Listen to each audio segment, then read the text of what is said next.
Innerhalb verfolgen wir vornehmlich die Fragestellung, wie können historische Gebiete besser vor Klimawandel und Naturkatastrophen geschützt werden?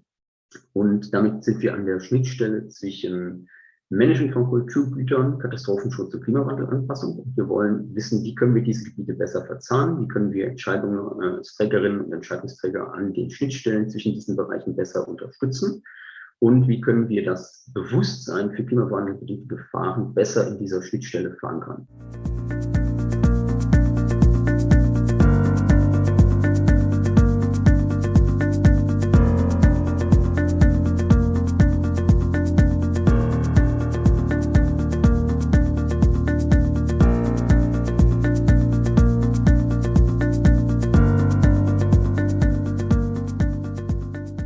Es ist einfach für uns sehr, sehr wichtig, die Welterbestätte nachhaltig zu schützen und vor dem Hintergrund des Klimawandels, dass immer mehr die Welterbestätten, das Kulturerbe, die Materialität beeinflusst, hier eben Methoden zu entwickeln, das zu messen, nachvollziehbar zu messen und dann eben auch Methoden und Maßnahmen zu entwickeln, um zu verhindern, dass Kulturerbestätten nachhaltig geschädigt werden.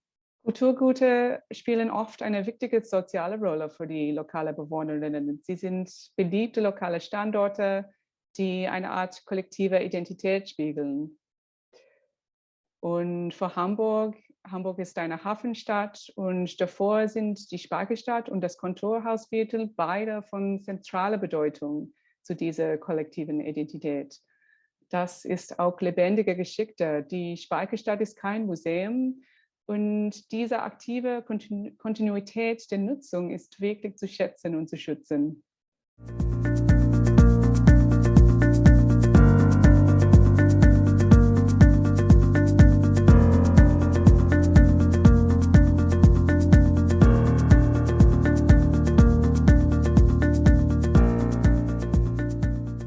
Die zentrale Erkenntnis, die für uns im Vordergrund steht, für die Welterbe-Koordination, ist, dass wir diesen Wandel feststellen können, dass wir ihn nachvollziehbar machen können, dass wir nicht mehr nur ein Empfinden haben, dass es diesen Wandel an diesen historischen Gebäuden gibt, sondern dass wir den messbar machen.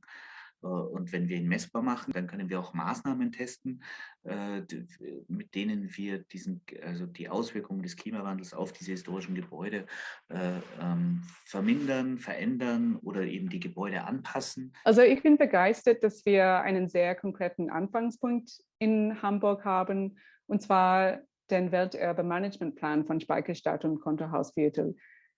Dieser Plan muss zukünftig aktualisiert werden, was uns einen klaren Weg zeigt, wo die Forschungsergebnisse direkt integriert werden können. Im Moment sind wir dabei, ein Konzept für einen möglichen öffentlichen Beteiligungsprozess gemeinsam zu gestalten.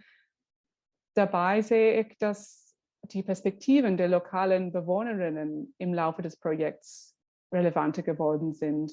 Wir haben in Hamburg mittlerweile durch das Projekt diverse Prozesse angestoßen, die dazu führen, dass das Management von Kulturgütern jetzt auch in anderen Bereichen gedacht wird.